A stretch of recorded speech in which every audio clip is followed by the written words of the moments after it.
mahangin sa amin, mahangin pala.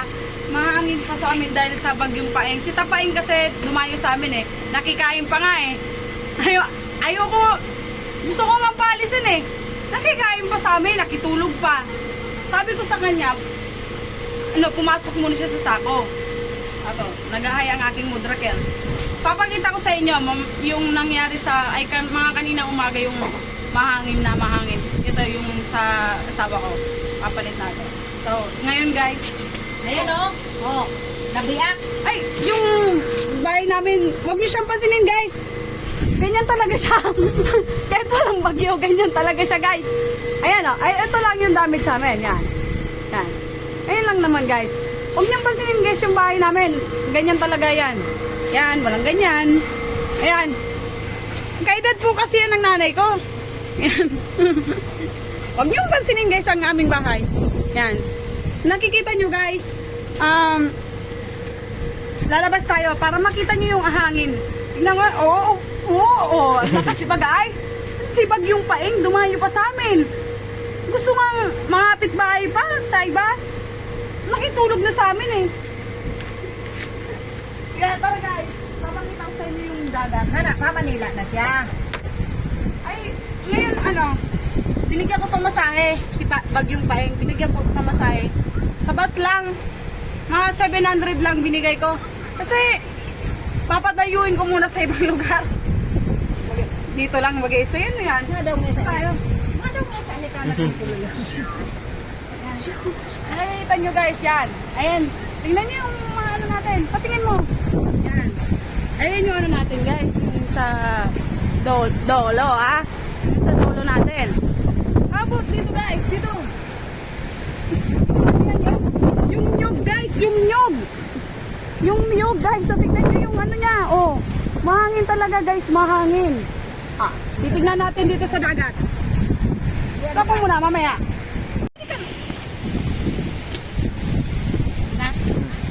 Tignan mo guys. Tignan nyo yung dagat ko guys na kinukuha namin ng julam. Ito, tignan nyo.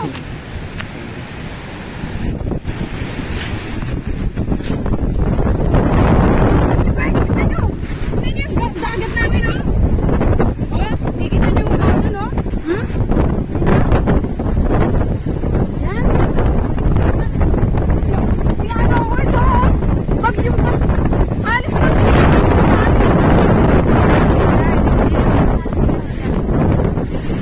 Ganyan, ang daming bulag. Ganyan.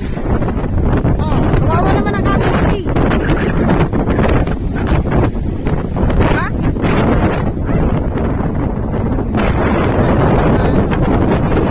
Oh, guys. Ang hangin-hangin pa, guys. Kikita nyo, guys. Sobrang hangin talaga, guys.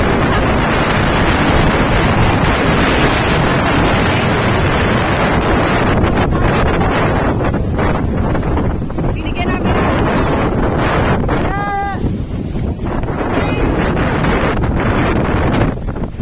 yung naranasan namin. Pero natulog kami sa eskwelahan. Nag-evacuate kami.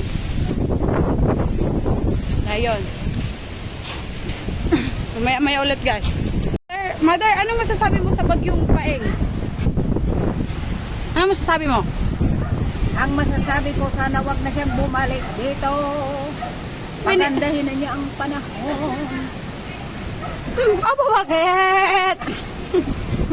Kasi pag may bagyo, ako ay hindi makatulog. Lagi akong puyat. Tingnan nyo guys yung itsura ng ating bar. Maganda rin naman talaga yung pagkakagawa ng ating bar. Pero tingnan nyo guys yung loob. Yan. Oh. Yan, tingnan nyo na naman yung mga itsura ng aming Chow! Yan, yung dog namin. Pumayat na siya guys dahil sa bagyong Paeng. Yan. Yung nangyari sa... Hi guys, kasalukuyan na mahangin pa rin ang bagyong Paeng. Hindi ko alam, binigyan ko na ng pamasahe. Papuntang Sako. Bakit kasi ganyan? Tapos may susunod na naman, Q. Ano na naman pangalan nun? Tignan nyo na yung nangyari. oh, tignan nyo, malinis. Binagyo lang yan, pero malinis.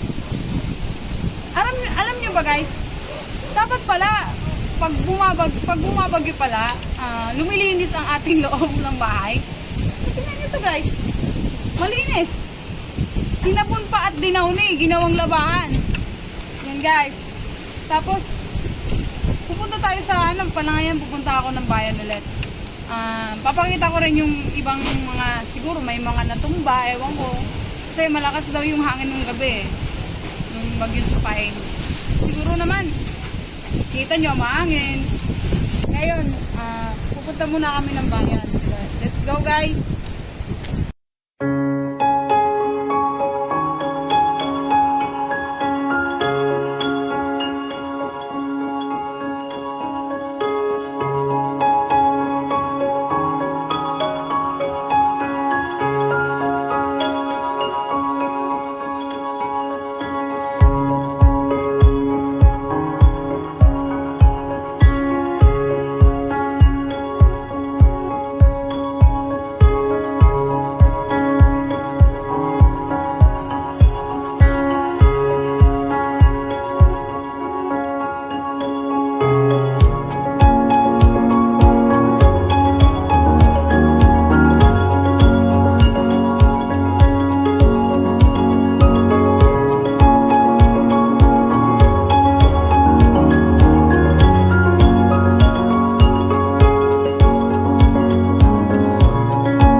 Yan na nga guys, kung nakikita nyo yung mga yung inabot ng bagyong Paeng. Binigyan ko na ng pamasahe. Tignan nyo, wala na.